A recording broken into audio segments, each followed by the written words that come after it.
Барлықтарыңызға қайырлы күн достар. Сіздермен бүгін пеште пісірілетін ең жұмсақ, құрамы үйдегі бар заттардан жасалатын ең оңай рецептпен бөлісетін боламын. Сіздермен бірге болатын Олжан. Видеоны соңына дейін қарап, лайк басып, комментарий жазып, каналыма тіркеліп кетіңіз. Құрамында қажетті заттардың барлығын видеоның астына қалдырамын, сол жерден қарай аласыздар.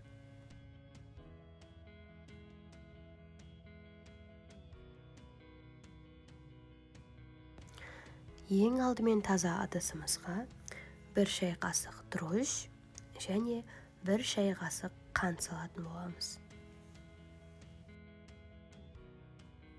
Сонан соң үстіне 2-3 үлкен қасық жылы сүт құйып, жақсылап араластырамыз және бетін жауып 10 минутқа қалдыратын боламыз. Енді таза ыдысымызды алып, 1 шай қасық қант және 1 шай қасық тұз салып, 2 жұмыртқаның сарысын салып, ерітілген 50 грамм сары майды салып, жақсылап араластырамыз. Сонан соң қалған жылы сүтімізді құйып, тағы да жақсылап араластырамыз. Сонан соң 10 минутқа қойған ашытқымызды аламыз. Ашытқы дәл осы видеода көрсетілгендей көтерілген болуы қажет. Бұлай көтерілмейтін болса, сіз басқа ашытқы пайдалануыңыз керек болады. Енді сұйық массамызға қосып, жақсылап араластырып аламыз. Ал енді ұнымызды електен өткізіп, 3-4 бөлікке бөліп, жақсылап салып, қамырымызды илеп аламыз.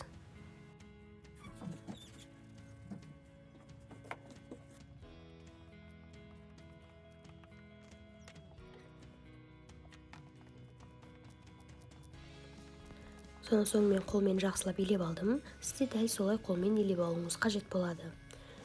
Тесто осындай жабысқақ болады, сол себепті сыртына кішігірім май алып жағатын боламыз. Ал енді тестаны пленкаға орап, 1-2 сағатқа көтерілуге қоямыз. Менің тестом осылай көтерілді. Пакеттен шығарып осы ыдысқа салып алдым. Сонан соң таразының көмегімен 35-40 граммнан әрқайсысын домалақтап шығамыз.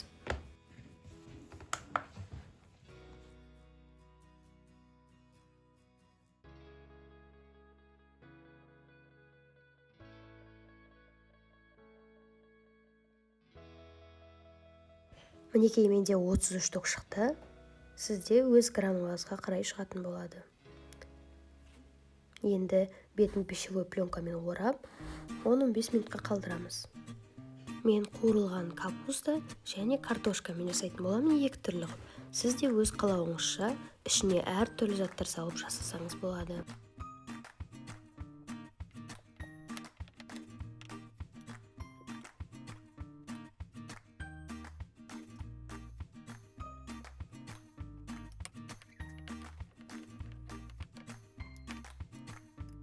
Видеода көрсетілгендей 3 бұрыштығы бүгіп аламыз. Сонан соң пергамент қағазын үстіне қойып шығамыз. Сосын жұмыртқамен бетін жақсылап майлап, бетін жауып 5-6 минутқа қалдырамыз.